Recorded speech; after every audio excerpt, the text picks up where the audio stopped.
बहुत समय की बात है।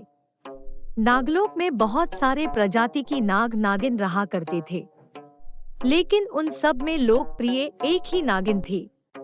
वो थी नागिन सिबान्या। वो कोई साधारण नागिन नहीं थी।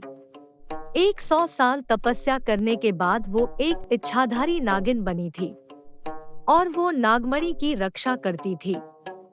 वो एक अच्छी स्वभाव की नागिन थी।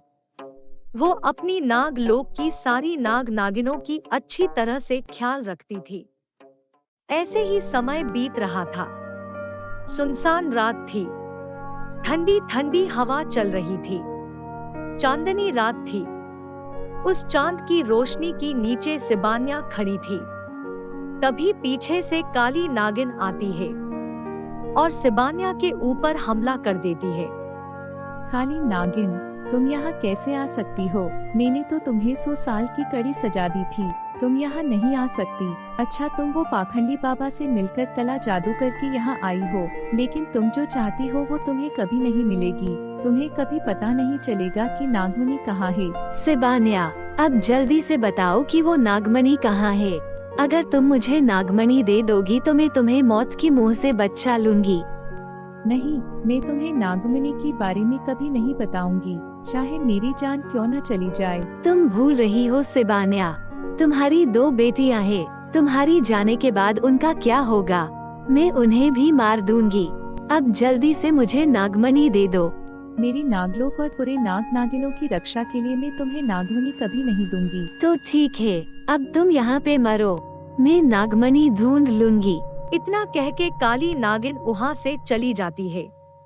कुछ समय के बाद सिबान्या की 2 बेटी बेला और प्रथा वहाँ आती है। अपनी माँ को घायल देखकर वो दोनों रो पड़ते हैं। मेरी प्यारी बेटियों, जिस खंजर से मुझे बार हुआ है उससे मेरी बचना नामुमकिन है। मैं जा रही हूँ। काली नागिन आ गई है। वो नागमणि के लिए तुम दोनों का भी नुकसान कर सकती है, इसलिए तुम दोनों नागलोक छोड़कर पृथ्वी लोक पर चली जाओ और वहाँ पर साधारण की जिंदगी जीना। जैसे काली नागिन को तुम दोनों के बारे में पता न चले, वरना नागमणि खतरे में आ सकती है। नहीं माँ, आपको कुछ नहीं होगा। आपकी वजह से नागलोक कितनी सुरक्षित था। अब नागलोक की रक्षा कौन करेगा? अब कुछ नहीं हो सकता था। सिबान्या सबको छोड़ के जा चुकी थी।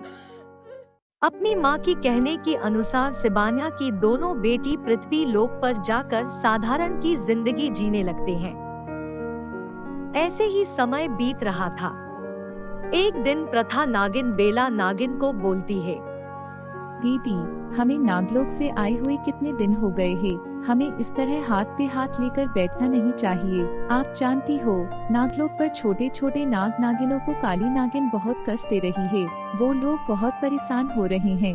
हमारी नागलोक की बहुत ही बुरी दशा है। जिस नागलोक की सुरक्षा के लिए माँ ने अपनी जान दे दी, वो नागलोक को हमें बचाना चाहिए।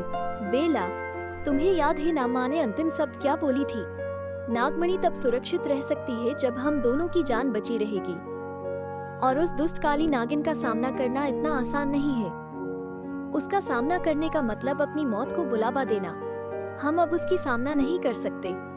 अब नागलोक पर जो हो रहा है हमें उसको आंख बंद करके स्वीकार करना होगा। दीदी, मैंने उसका हल ढूंढ लिया है। यहाँ पृथ्वी लोक पर पहाड़ी के पीछे एक बहुत ही बड़ी और अच्छी जादूगरनी रहती है। हम उसके पास जाएंगे और सारी बात बताएंगे। हो सकता है कि वो हमारी बात सुनकर हमें जादू सिखाएगी और हम उससे जादू सीखकर जादुई शक्ति प्राप्त करेंगे और उस काली नागिन की सामना करके अपनी नागलोक को बचाएंगे।